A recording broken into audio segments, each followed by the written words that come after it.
let go of Gary O'Neill, appointed Andoni Iraola, who's had an indifferent start to his time in England. But they beat Newcastle 2-0 at home in Bournemouth. And it was the first time I think Bournemouth had actually started playing a style of football that I think Iraola was trying to ingrain in them. It's sort of almost clicked all at once. And Dom Solanke got 2 goals against Newcastle as well. Another weird narrative poetic game involving Eddie Howe against his old club. Actually, no, against Bournemouth rather, because I think it was Wolves against Bournemouth last time where it was Gary O'Neill at the centre of it. It's Eddie Howe this time, wasn't it? But 2-0 to Bournemouth against Newcastle.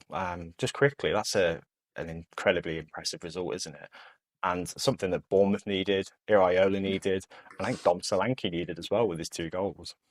Yeah, because they've had a tough run of it, haven't they? I think it's perfect timing, really, and against a team that were absolutely flying in Newcastle. But probably the right time to play them. Newcastle had obviously got a lot of injuries, a lot of absent players at the minute who I'm sure they would love to have in there, and it's just happening probably at the wrong time. In fact, probably the international break's probably coming at the right time for Newcastle with some of them players to come back. But yeah, Bournemouth in this game, it was obviously, I'd say they did the unexpected. I think a lot of people would have expected Newcastle to turn up and probably turn them over, to be honest, with the way Newcastle are playing at the minute. But full credit to them. I thought they played the game really well. In terms of energy in and out possession, showed a lot of intensity, obviously, on the ball.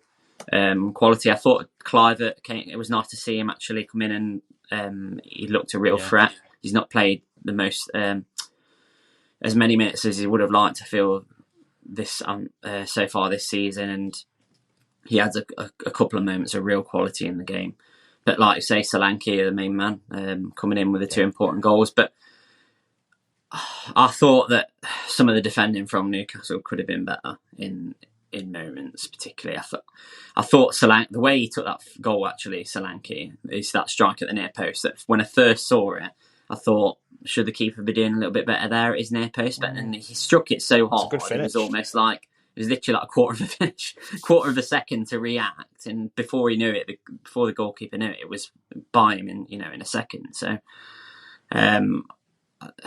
be interesting to see where they go from here now, Bournemouth, because we were just kind of waiting for them to show some sort of consistency.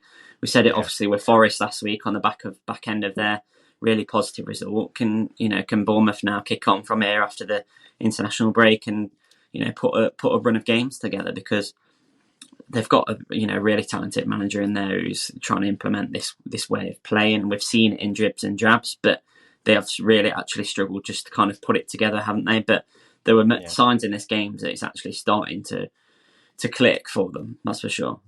Well, I think without Phillip Billing in this game was a big statement as well, because he's been so good for them going forward. But also Neto was back in goals, and there's been question marks over his suitability for this system. And to be honest, he wasn't at his best, but Bournemouth still managed to find the win. So yeah, credit to them.